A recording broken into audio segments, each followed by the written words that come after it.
Hey y'all, it's been a minute, but I'm back with my ranking videos, and today I wanted to start with my Final Destination ranking.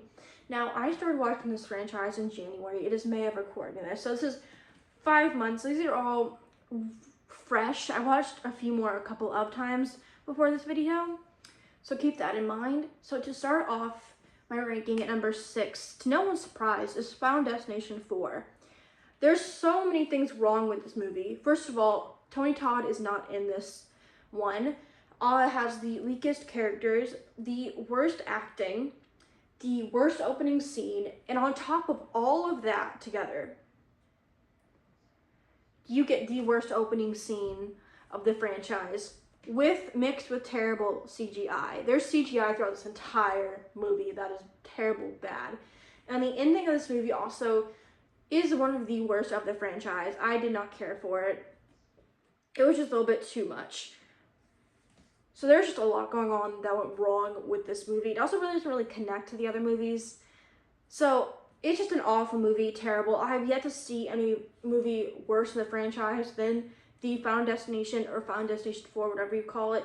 It is terrible all around. But at number 5, just above it, is Final Destination 5.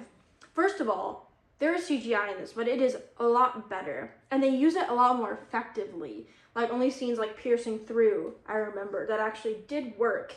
And it's just a huge step up from 5. It also did feel a little bit more corporate to me, but with that kind of being said at the same time, I like the kills in this one. This has some of my favorite kills in the franchise. And as an adult, I'm 20, I have certain fears. And one of them being LASIK eye surgery, because that's something I've been considering. And that scene definitely freaks me out, especially because I obviously do wear glasses. That freaks me out. Along with that scene of the massage, because I also have a really bad back. And just like, as that scene made me twitch, like, ooh, just from that perspective. And this also had a really solid opening on my favorites, which is the collapse of the bridge, because I also did have driving anxiety. Overall, I think this movie has some really cool deaths, really cool opening scene. The acting is not bad in this one. And it's definitely a take from the others, and it stands out. So I really do like this one. It's not my fan favorite like a lot of else's, but I do enjoy it, and I do think it's pretty great.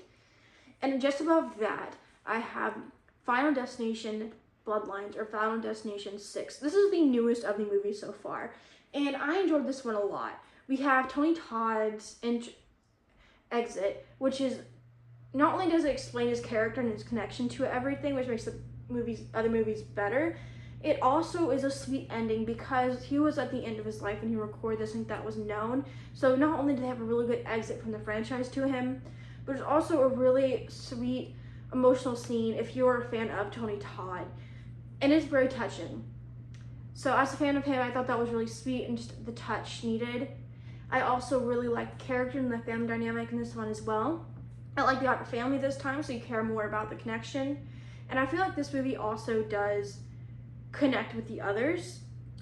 And I like the concept of it going back with the family bloodline instead. Also, Eric was one of my favorite characters in this movie so far because this is probably the funniest that I ever really laughed at any of them.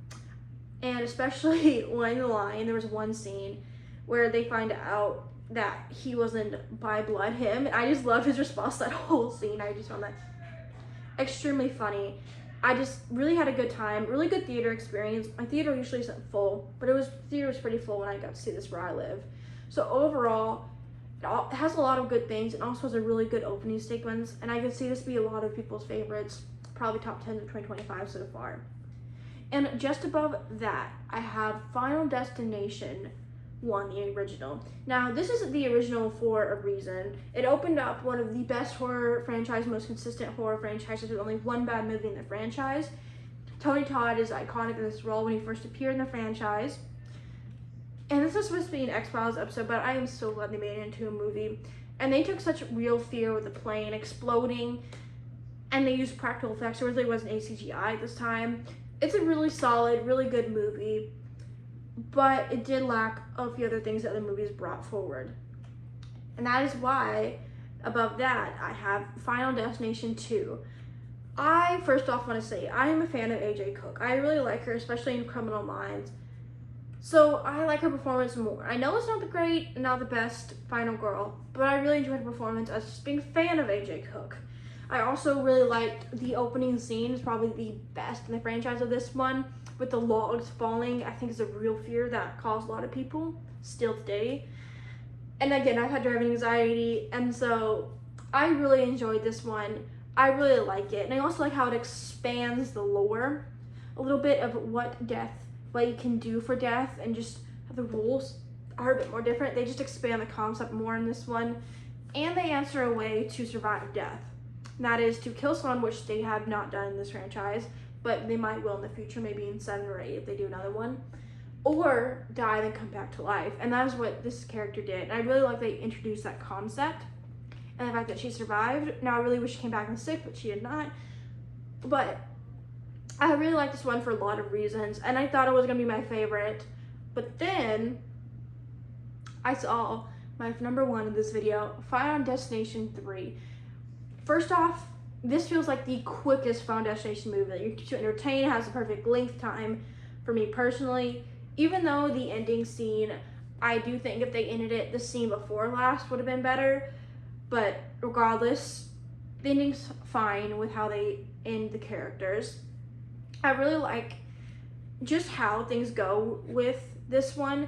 The roller coaster scene, as to no doubt, is one of the most well-known premonitions. I do think I also had a fear of roller coasters, so that worked for me as well. I also do think the expansions of showing pictures and how they die, I thought was really cool and interesting aspect they introduced. And I do think I have a little bit of CGI, but not too bad in this one. So overall, it is probably the best of the franchise for me personally. And also it has decently acting. But overall, this franchise is pretty consistent. Everyone's ranking is going to be different. Comment down below your ranking of this franchise. Agree, disagree with me. And I'll see you guys soon with a brand new video.